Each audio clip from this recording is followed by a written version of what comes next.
Pasta. A box of pasta is a common staple in any domestic kitchen. It's practical, it's convenient, it's also bland and flavorless. If I'm going to an Italian restaurant and I order pasta that's more than $10 and it comes from a box, I will be damned. So if you want to learn how to make authentic fresh pasta from scratch, then this is a show to watch.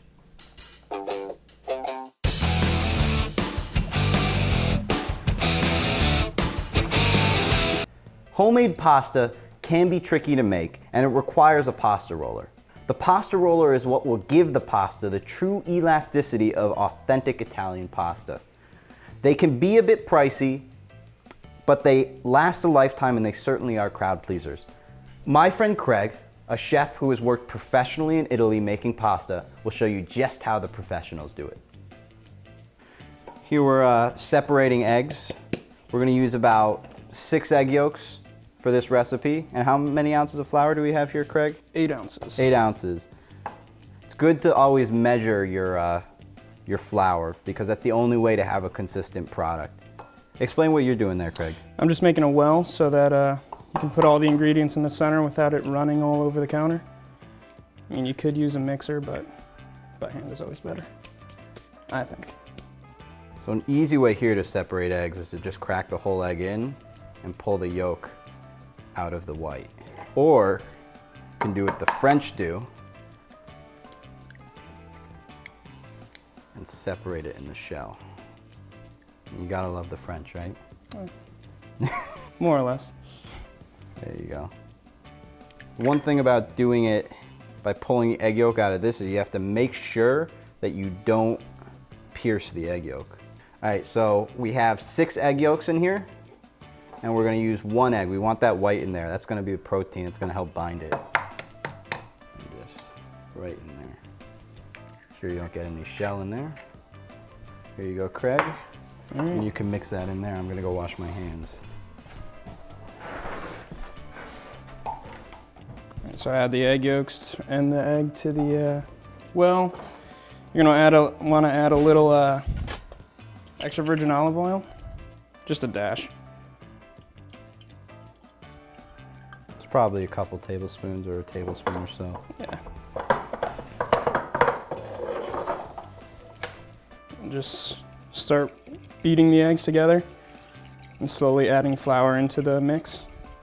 Breaking up those yolks, turning it into a paste. You don't want to add the flour in too fast or else your dough will become lumpy.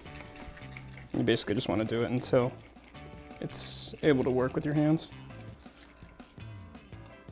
You have to be relatively patient to do this. You can't just add all the flour in there. When it becomes stiff enough that it's hard to move around with a fork, that's when you can start going in with your hands. So now it's basically workable.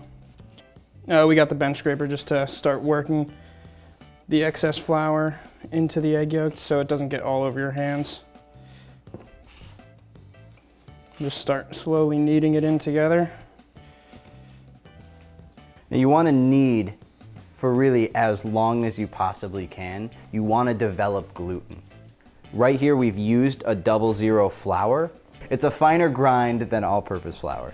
You can use all-purpose flour, but this is ideal for making pasta doughs. So now that we got basically the right consistency of dough, just get the excess out of the way.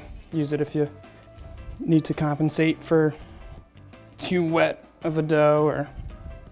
So how long are you going to be kneading for that, Craig? Basically until all the flour's worked in. Yeah. You want a nice shell around it. You don't want it lumpy.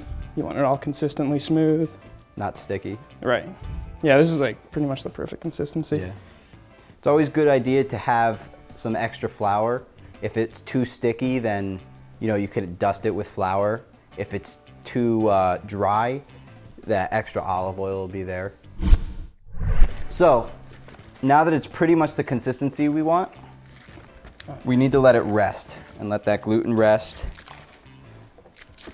We'll let it rest for at least an hour. Yeah, 45 to an hour. 45 minutes to an hour. At most a day. If you let it sit for more than a day, the egg yolks will start to oxidize, it'll turn gray. There you go. Beautiful. And then to a nice ball. Yeah, it's just a matter of personal preference for me. Oh yeah? Yeah, I just like making a ball out of it. That's good. Oh. Rest this in the refrigerator for 1 hour. Okay, so our dough's rested.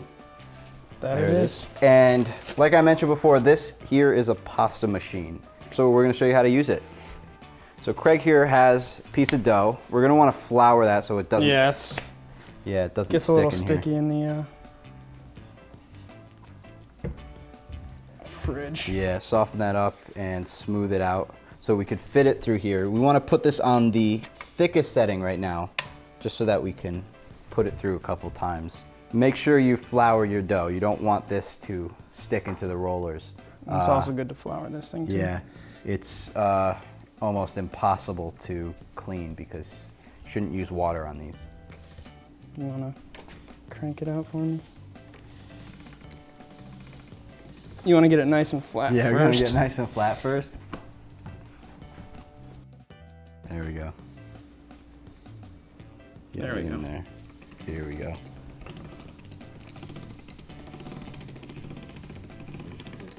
Sorry if my There arm's we in the way. go. This is supposed to come off. It's not broken. So once you got the first initial pass through, you want to rub it down with some flour, make sure it's not sticky. When we roll it through, we're almost continuing the kneading process.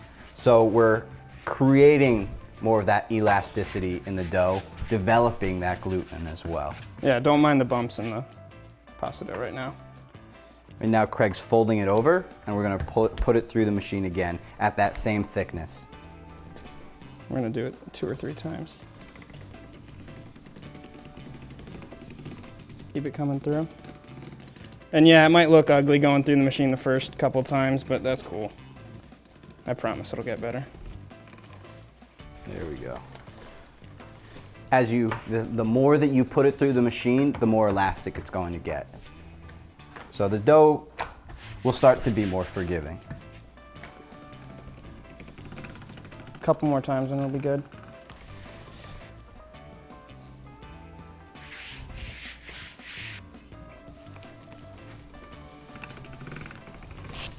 There we go. You can get a pasta machine like this at any really restaurant equipment store or culinary equipment store. This one here costs about $90. You can get them online. You might be able to find them cheaper. I recommend if you want to make pasta that you buy one of these. You can roll them out by hand, but you won't get the elasticity that you get from here. All right, so I just cut the dough in half to make it easier to work with. There we go. Put it in, yeah, that way. There we go. That's supposed to happen. This process is done when it's the width of the pasta machine. You get there just by folding it different ways. There we go. And that's what we're looking for. So we want to put it to a thinner level now? Yeah. Next notch or? Yep. Never jump a number on the machine. So as you get it thinner, your dough's going to want to widen out. Obviously it can't go wider than the machine itself, but you might get some ribbon, a ribbon-like quality in it. That's okay. I want to put it down the next notch. Yep. So we're just reducing the width in the pasta rollers down 1 notch every turn. Okay, we're gonna put this in one more time and reduce the thickness. We want this at the second to last notch, the second thinnest. And you'll see the dough is very forgiving. So right now, if we're gonna put this through the cutting piece, we wanna portion this dough off into the length of the strands that we want. So I'd say this is about 2 portions of pasta. there we go. So this is roughly 1 serving.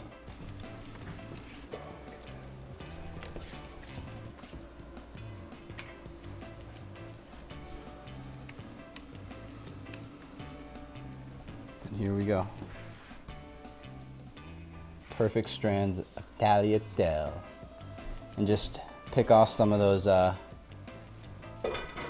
not so pretty strands, and there you go. You've got a portion of pasta. Putting the pasta in the water now. When you're boiling pasta, you want the water to taste like the ocean. Yeah, it should take about 45 seconds to cook. And while you're putting the pasta in, you should be heating up your sauce.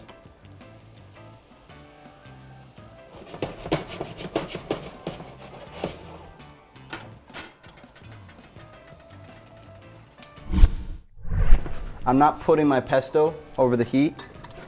I'm actually just gonna warm it up with a little bit of the pasta water. If you heat up fresh pesto too much, you'll darken it and you'll start to cook that basil. You don't really want that, so.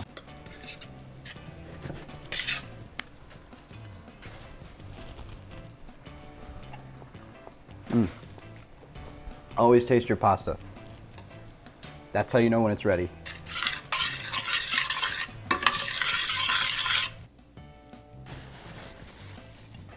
So here you have it. Don't forget to check out the blog, The Domesticated Chef, where you can see detailed recipes, or concepts as I like to call them, for the pesto, for Craig's sauce, as well as how to make pasta, where to find our equipment, etc. Rustic, refined, and delicious. Say goodbye to Olive Garden. Say hello to Italia.